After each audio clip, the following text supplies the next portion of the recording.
بسم اللہ الرحمن الرحیم۔ اللہ کے نام سے شروع جو بڑا مہربان نہایت رحم والا ہے۔ اللہ کی محبت کی اس سے بڑھ کر اور کیا دلیل چاہیے کہ اتنے گناہوں کے بعد بھی وہ ہمیں ڈانپ کر لوگوں میں عزت دیتا ہے۔ جب اللہ کسی سے خوش ہوتا ہے تو اس کے لیے نیکی کرنا آسان اور گناہ کرنا مشکل کر دیتا ہے۔ عبادت صرف جائے نماز پر نہیں ہوتی، یہ میٹھی زبان سے، اچھے الفاظ سے، خوبصورت رویوں سے بھی ہوتی ہے۔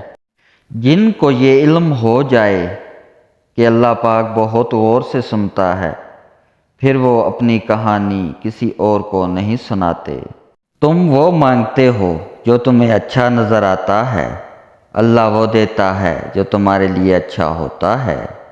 قرآن پاک کی خوبصورتی یہ ہے کہ آپ اس کے پیغام کو بدل نہیں سکتے، ہاں مگر وہ آپ کو بدل سکتا ہے۔